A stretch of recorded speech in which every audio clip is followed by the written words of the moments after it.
Hello friend, स्वागत है आपका अपने यूट्यूब चैनल मिशन रोजगार एकेडमी में। फ्रेंड, आज के इस वीडियो में हम लोग करंट अफेयर के कुछ इंपॉर्टेंट टॉपिक को देखेंगे जो कि हाल ही सुर्खियों में रहा है। बात करते हैं भारतीय दूरसंचार अधिनियम 2022 के बारे में। यह क्यों चर्चा में रहा है इसकी हम बात करेंगे।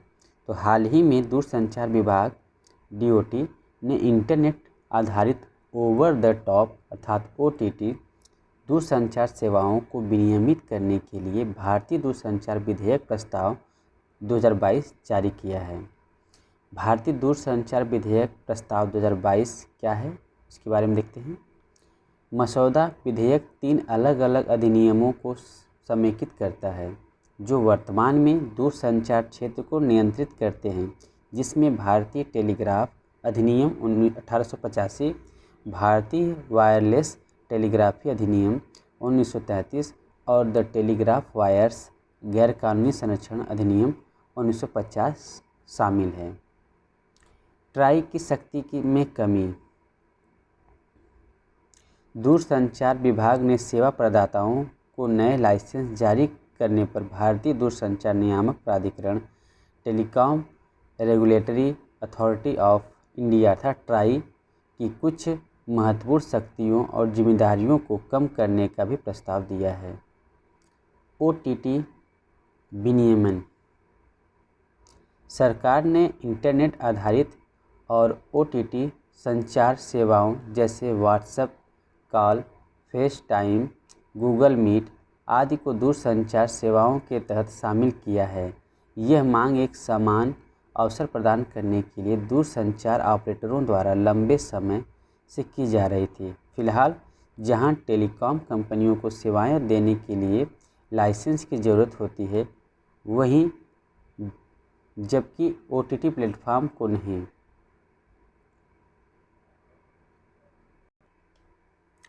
इसके अलावा OTT अर्थात ओवर द टॉप को दूरसंचार सेवाओं के दायरे में लाने का मतलब है कि ओवर द टॉप अर्थात OTT और इंटरनेट आधारित संचार सेवाएं प्रदान करने के लिए लाइसेंस की आवश्यकता होगी। वापसी का प्रावधान क्या है इसमें? दूरसंचार मंत्रालय ने किसी दूरसंचार या इंटरनेट प्रदाता द्वारा अपना लाइसेंस सरेंडर करने की स्थिति में शुल्क वापसी का प्रावधान प्रस्तावित किया है। लाइसेंसधारियों द्वारा भुगतान में चूक की स्थिति और असाधारण परिस्थितियों में वित्तीय उपभोक्ता ब्याज क्षेत्र में प्रतिस्पर्धा बनाए रखने या विश्वसनीयता दूरसंचार सेवाओं की निरंतर पूर्ति सहित सरकार ऐसी राशियों की भुगतान को स्थगित कर सकती है अथवा एक हिस्से या सभी देय राशियों को शेयरों में परिवर्तित कर सकती है, देय राशियों को बट्टे खाते में डाल सकती है या भुगतान से राहत प्रदान कर सकती है। दिवाला के मामले में दिवालिया होने की स्थिति में इकाई को सौंपा गया स्पेक्ट्रम सरकारी नियंत्रण में वापस आ जाता है तथा केंद्र सरकार इस तरह के लाइसेंसधारी को स्पेक्ट्रम का उपयोग जारी रखने की अनुमति देने सहित कोई और निर्धारित कार्यवाही कर सकती है। दूरसंचार विकास कोष। यह यूनिवर्सल सर्विस ऑब्लिगेशन फंड अर्थात USOF का नाम बदलकर दूरसंचार विकास कोष TADF करने का प्रस्ताव करता है। USOF की प्राप्ति दूरसंचार सेवा प्रदाताओं के वार्षिक राजस्व से होती है। TDF के लिए प्राप्त राशि को सबसे पहले भारत की संचित निधि में जमा किया जाएगा। इस कोष का उपयोग ग्रामीण, दूरस्थ और शहरी क्षेत्रों में कनेक्टिविटी सेवाओं को बढ़ावा देने के लिए किया जाएगा। यह नई दूरसंचार सेवाओं के अनुसंधान और विकास, कौशल विकास एवं नई दूरसंचार सेवाओं की शुरुआत का समर्थन करने में भी सहायता करेगा। बात करते हैं भारत में दूरसंचार उद्योग की वर्तमान स्थिति क्या है। भारत में दूरसंचार उद्योग वर्ष 2022 तक 1.17 बिलियन ग्राहकों के साथ दुनिया में दूसरा सबसे बड़ा उद्योग है। भारत की कुल टेलीडेंसिटी एक क्षेत्र में रहने वाले प्रत्येक 100 व्यक्तियों के लिए टेलीफोन कनेक्शन की संख्या को टेलीडेंसिटी कहते हैं, जो 85.11% है। पिछले कुछ वर्षों में उद्योग की घाती वृद्धि मुख्य रूप से किफ़ायती टैरिफ, व्यापक उपलब्धता, मोबाइल नंबर पोर्टेबिलिटी के रोल आउट, 3G और 4G कवरेज का विस्तार एवं ग्राहकों के उपभोग प्रतिरूप को विकसित करने की वजह से प्रेरित है। FDI प्रवाह के मामले में दूरसंचार क्षेत्र तीसरा सबसे बड़ा क्षेत्र है, जो कुल FDI प्रवाह का 6.44% योगदान देता है और प्रत्यक्ष रूप से 2.2 मिलियन रोजगार एवं अप्रत्यक्ष रूप से 1.8 मिलियन रोजगार में योगदान देता है। वर्ष 2014 से 21 के बीच दूरसंचार क्षेत्र में FDI प्रवाह 150% बढ़कर 20.72 बिलियन अमेरिकी डॉलर हो गया, जो वर्ष 2002 से 14 के दौरान 8.32 बिलियन अमेरिकी डॉलर था। टेलीकॉम सेक्टर में अब ऑटोमेटिक रूट के तहत 100% प्रत्यक्ष विदेशी निवेश अर्थात FDI की अनुमति दे दी गई है। भारत वर्ष 2025 तक लगभग 1 बिलियन स्थापित उपकरणों के साथ विश्व स्तर पर दूसरा सबसे बड़ा स्मार्टफोन बाजार बनने की राह पर और वर्ष 2025 तक 920 मिलियन मोबाइल ग्राहक होने की उम्मीद है, जिसमें 88 मिलियन 5G कनेक्शन शामिल होंगे।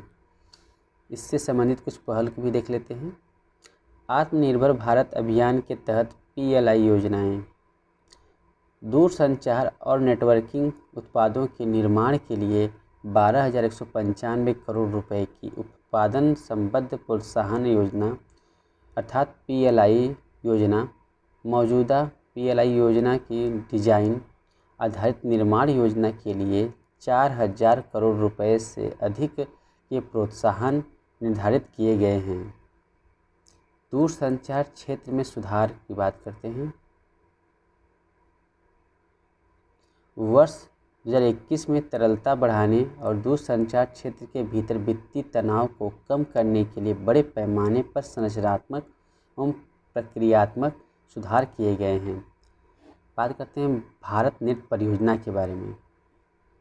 भारत नेट परियोजना के तहत 1,78,274 ग्राम पंचायतों में ऑप्टिकल फाइबर केबल बिछाई गई, जिनमें से 1,61,870 ग्राम पंचायतों में यह सेवा के लिए तैयार है। इसके अतिरिक्त 4,218 ग्राम पंचायतों को सैटेलाइट मीडिया से जोड़ा गया है, जिससे सेवा के लिए तैयार ग्राम पंचायतों की कुल संख्या 1,66,088 हो गई है। बात करते हैं प्रधानमंत्री वाईफाई एक्सेस नेटवर्क इंटरफेस के बारे में। प्रधानमंत्री वाईफाई एक्सेस नेटवर्क इंटरफेस अर्थात PM वानी ब्रॉडबैंड इंटरनेट सेवाओं के विस्तार में तेजी लाने के लिए देश भर में फैले सार्वजनिक डेटा कार्यालयों अर्थात PDO के माध्यम से सार्वजनिक वाईफाई सेवा का प्रावधान करना है। बात करते हैं इससे संबंधित कुछ चुनौतियों की। प्रति उपयोगकर्ता औसत राजस्व में गिरावट अर्थात ARPU अर्थात प्रति उपयोगकर्ता औसत राजस्व में गिरावट में लगातार तीव्र गिरावट देखी जा रही है, जो घटते मुनाफे और कुछ मामलों में गंभीर नुकसान के साथ भारतीय दूरसंचार उद्योग को राजस्व बढ़ाने के एकमात्र तरीके के रूप में समेकन के लिए प्रेरित कर रही है। वर्ष 2019 में सर्वोच्च न्यायालय ने टेलीकॉम क्षेत्र से लगभग 92,000 करोड़ रुपए के समायोजित सकल राजस्व की वसूली के लिए सरकार की याचिका को अनुमति दे दी, जो उनकी परेशानियां और बढ़ा देती है। बात करते हैं सीमित विस्तार क्षेत्र की उपलब्धता के बारे में।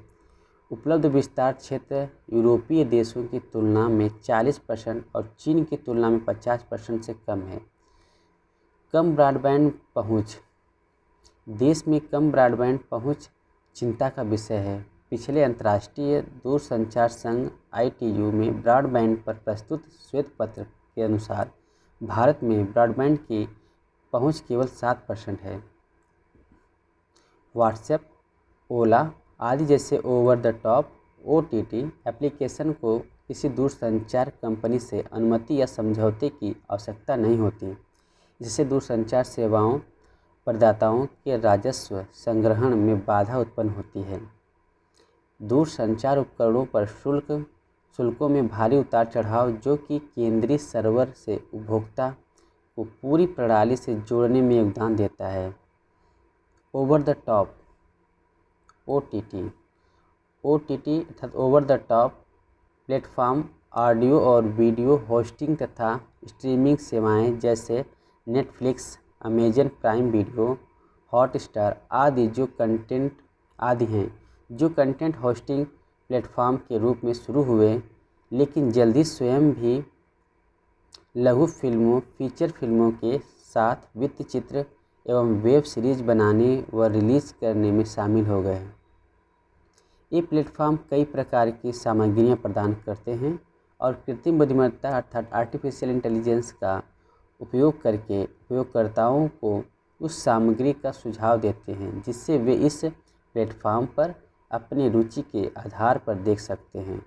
अधिकांश OTT प्लेटफॉर्म आमतौर पर कुछ सामग्री मुफ्त में पेश करते हैं तथा और प्रीमियम सामग्री के लिए मासिक सदस्यता शुल्क लेते हैं, जो आमतौर पर कहीं और उपलब्ध नहीं होता है। आगे की राह क्या होनी चाहिए?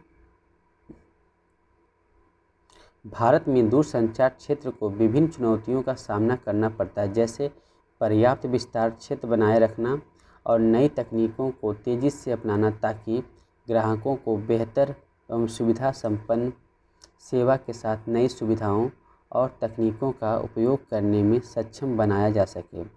मसौदा दूरसंचार विधेयक 2022 ने इन चुनौतियों की ओर ध्यान दिया और यह किसी भी प्रकार के सुझाव के लिए आमंत्रित करता है ताकि आगे चलकर भारत में दूरसंचार के विषय में बारे में एक व्यापक नीति का नेतृत्व कर सके।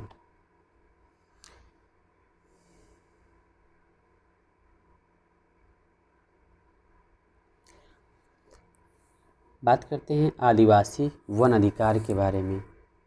ये चर्चा में क्यों रहा है, इसकी हम बात करते हैं। हाल ही में छत्तीसगढ़ के करीपानी और बुदरा गांवों के निवासियों ने 100 एकड़ में बड़े पैमाने पर वनीकरण अभियान चलाया।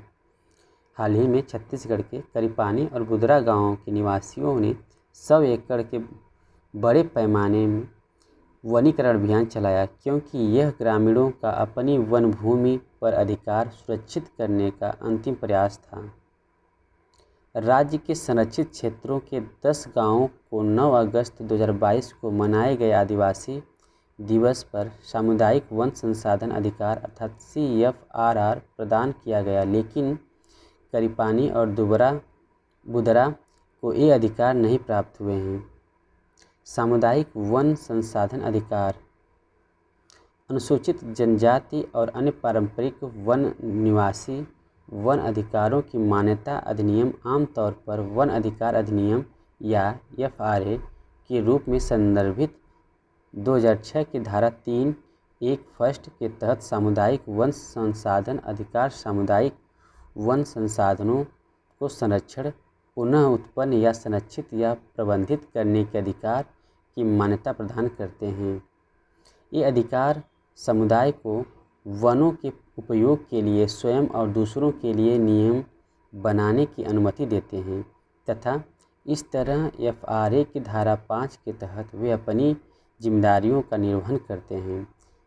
CFR अधिकार धारा 3(1)(b) और 3(1)(c) के तहत सामुदायिक अधिकारों CR के साथ, जिसमें निस्तार अधिकार, रियासतों या जमींदारी आदि में पूर्व उपयोग किए जाने वाले और गैर लकड़ी वन उत्पादों पर अधिकार शामिल है। समुदाय की स्थायी आजीविका सुनिश्चित करते हैं।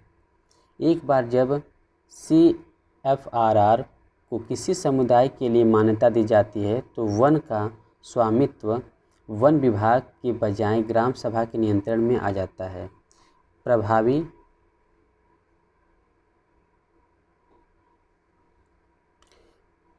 प्रभावी रूप से ग्राम सभा वनों के प्रबंधन के लिए नोडल निकाय बन जाती है। ये अधिकार ग्राम सभा को सामुदायिक वन संसाधन सीमा के भीतर वन संरक्षण और प्रबंधन की स्थानीय पारंपरिक प्रथाओं को अपनाने का अधिकार देते हैं। छत्तीसगढ़ दूसरा राज्य है जिसने राष्ट्रीय उद्यान यानी कांगेर घाटी राष्ट्रीय उद्यान के अंदर CFRR अधिकारों को मान्यता दी है। वर्ष 2016 में ओडिशा सरकार ने सर्वप्रथम सिमलीपाल राष्ट्रीय उद्यान के अंदर सामुदायिक वन संसाधनों CFR को मान्यता प्रदान की। तो यहाँ से यह भी हम देख सकते हैं कि सिमलीपाल राष्ट्रीय उद्यान कहाँ पर है, तो ओडिशा में है, और कांगेर राष्ट्रीय उद्यान कहाँ पर है, तो छत्तीसगढ़ में है। बात करते हैं वन अधिकार अधिनियम 2006 की। यह वन में निवास करने वाली अनुसूचित जनजातियों अर्थात FT, ST और अन्य पारंपरिक वनवासी OTFD जो पीढ़ियों से ऐसे जंगलों में निवास कर रहे हैं को वन भूमि पर उनके वन अधिकारों को मान्यता देता है। किसी भी ऐसे सदस्य या समुदाय द्वारा वन अधिकारों का दावा किया जा सकता है जो दिसंबर 2005 के 13वें दिन से पहले कम से कम 3 पीढ़ियों अर्थात 75 वर्ष के लिए मुख्य रूप से वन भूमि में वास्तविक आजीविका की ज़रूरतों हेतु निवास करता है। यह FD, ST और OTFD की आजीविका तथा खाद्य सुरक्षा सुनिश्चित करते हुए वनों के संरक्षण की व्यवस्था को मजबूती प्रदान करता है। ग्राम सभा को व्यक्तिगत वन अधिकार अर्थात IFR या सामुदायिक वन अधिकार CFR या दोनों जो कि FD, ST और OTFD को दिए जा सकते हैं की प्रकृति एवं सीमा निर्धारित करने हेतु प्रक्रिया शुरू करने का अधिकार है। इस अधिनियम के तहत 4 प्रकार के अधिकार हैं। स्वामित्व अधिकार, यह FD, ST और OTFD को अधिकतम 4 हेक्टेयर भू क्षेत्र पर आदिवासियों या वनवासियों द्वारा खेती की जाने वाली भूमि पर स्वामित्व का अधिकार देता है। यह स्वामित्व केवल उस भूमि के लिए है जिस पर वास्तव में संबंधित परिवार द्वारा खेती की जा रही है। इसके अलावा कोई और नई भूमि प्रदान नहीं की जाएगी। उपयोग करने का अधिकार, वन निवासियों के अधिकारों का विस्तार लघु वनोत्पाद चराई क्षेत्रों आदि तक है। राहत और विकास से संबंधित अधिकार, वन संरक्षण के लिए प्रतिबंधों के अधीन अवैध बेदखली और जबरन विस्थापन और बुनियादी सुविधाओं के मामले में पुनर्वास का अधिकार शामिल है। वन प्रबंधन अधिकार, इसमें किसी भी सामुदायिक वन संसाधन की रक्षा, पुनः उत्थान या संरक्षण या प्रबंधन का अधिकार शामिल है जिसे वन निवासियों द्वारा स्थायी उपयोग के लिए पारंपरिक रूप से संरक्षित एवं सुरक्षित किया जाता है। अगला खबर है पर्यावरण के लिए जीवन शैली लाइफ आंदोलन। पर्यावरण के लिए जीवन शैली अर्थात लाइफ आंदोलन, यह चर्चा में क्यों रहा है इसको भी हम देख लेते हैं। हाल ही में केंद्रीय ऊर्जा और नवीन एवं नवीकरणीय ऊर्जा मंत्री ने अग्नि तत्व की मूल अवधारणा के बारे में जागरूकता पैदा करने के लिए अग्नि तत्व पर्यावरण के लिए जीवन शैली अर्थात लाइफ हेतु ऊर्जा अभियान शुरू किया। एक ऐसा तत्व जो ऊर्जा का पर्याय है तथा पंच महाभूत के 5 तत्वों में से एक है। पंच महाभूत में पृथ्वी, जल, अग्नि, वायु और अंतरिक्ष अर्थात आकाश शामिल है। अग्नि तत्व पर्यावरण के लिए जीवन शैली लाइफ अर्थात ऊर्जा अभियान, यह विषय विशेषज्ञों के सीखने और अनुभवों पर विचार विमर्श करने व सभी के लिए एक स्थायी भविष्य हेतु समाधान तलाशने के लिए एक मंच प्रदान करेगा। इसके अलावा इसमें स्वास्थ्य, परिवहन, खपत और उत्पादन, सुरक्षा, पर्यावरण एवं आध्यात्मिकता पर ध्यान केंद्रित करने वाले कई महत्वपूर्ण विषयों को शामिल किया जाएगा। पर्यावरण के लिए जीवन शैली अर्थात लाइफ का विचार भारत द्वारा वर्ष 2021 में ग्लासगो में 26वें संयुक्त राष्ट्र जलवायु परिवर्तन सम्मेलन अर्थात COP26 के दौरान पेश किया गया था। यह विचार पर्यावरण के प्रति जागरूक जीवन शैली को बढ़ावा देता है, जो विवेकहीन और व्यर्थ खपत के बजाय सावधानी के साथ और सुविचारित उपयोग पर केंद्रित है। इस मिशन के शुभारंभ के साथ विवेकहीन और विनाशकारी खपत द्वारा शासित प्रचलित उपयोग और निपटान अर्थव्यवस्था को एक सर्कुलर इकोनॉमी द्वारा प्रतिस्थापित किया जाएगा, जिसे सचेत व सुविचारित खपत द्वारा परिभाषित किया जाएगा। क्या है इसके उद्देश्य? यह जलवायु से संबंधित सामाजिक मानदंडों को प्रभावित करने के लिए सामाजिक नेटवर्क की ताकत का लाभ उठाने का प्रयास करता है। मिशन की योजना व्यक्तियों का एक वैश्विक नेटवर्क बनाने और उसका पोषण करने की है, जिसका नाम प्रो प्लैनेट पीपल अर्थात P3 है। प्रो प्लैनेट पीपल अर्थात P3 है। प्रो प्लैनेट पीपल अर्थात P3 की पर्यावरण के अनुकूल जीवन शैली को अपनाने और बढ़ावा देने के लिए एक साझा प्रतिबद्धता होगी। P3 समुदाय के माध्यम से यह मिशन एक पारिस्थितिकी तंत्र बनाने का प्रयास करता है, जो पर्यावरण के अनुकूल व्यवहारों को आत्म केंद्रित होने के लिए सुदृढ़ और सक्षम करेगा। बात करते हैं पर्यावरण संरक्षण के क्षेत्र में भारत की उपलब्धियां क्या क्या हैं। तो वनावरण में वृद्धि। भारत का वन क्षेत्र का विस्तार हो रहा है और इसलिए शेरों, बाघों, तेंदुओं, हाथियों एवं गैंडों की आबादी बढ़ रही है। कुल वन क्षेत्र 2021 में कुल भौगोलिक क्षेत्र का 21.71% है, जबकि 2019 में 21.67 और 2017 में 21.54% था। स्थापित विद्युत क्षमता। गैर जीवाश्म ईंधन आधारित स्रोतों से स्थापित विद्युत क्षमता के 40% तक पहुंचने की भारत की प्रतिबद्धता निर्धारित समय से 9 साल पहले हासिल कर ली गई। इथेनॉल ब्लेंडिंग लक्ष्य। पेट्रोल में 10% एथेनॉल सम्मिश्रण का लक्ष्य नवंबर 2022 के लक्ष्य से 5 महीने पूर्व ही प्राप्त किया जा चुका है। यह एक बड़ी उपलब्धि है, क्योंकि वर्ष 2013 से 14 में सम्मिश्रण मुश्किल से 1.5% और 19-20 में यह 5% था। अक्षय ऊर्जा का लक्ष्य। भारत सरकार भी अक्षय ऊर्जा पर बहुत अधिक ध्यान दे रही है। 30 नवंबर 2021 को देश की स्थापित अक्षय ऊर्जा अर्थात RE रिन्यूएबल एनर्जी क्षमता 150.54 गीगावाट, सौर ऊर्जा इसमें 48.55 गीगावाट और पवन ऊर्जा 40.3 गीगावाट और लघु जल विद्युत ऊर्जा 4.383, जैव शक्ति 10.62, बड़ी हाइड्रो ऊर्जा जो है 46.51 गीगावाट शामिल है, जबकि इसकी परमाणु ऊर्जा आधारित स्थापित बिजली क्षमता 6.78 गीगावाट है। भारत विश्व की चौथी सबसे बड़ी पवन ऊर्जा क्षमता से युक्त देश है। भारत विश्व की चौथी सबसे बड़ी पवन ऊर्जा क्षमता से युक्त देश है। इससे संबंधित अन्य पहल की बात कर लेते हैं।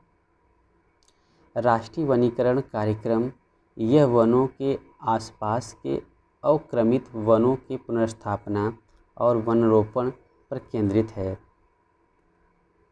हरित भारत के लिए राष्ट्रीय मिशन यह जलवायु परिवर्तन पर राष्ट्रीय कार्य योजना national action plan on climate change की अंतर्गत है और इसका उद्देश्य जलवायु अनुकूलन एवं शमन रणनीति के रूप में वृक्षों के आवरण में सुधार तथा वृद्धि करना है।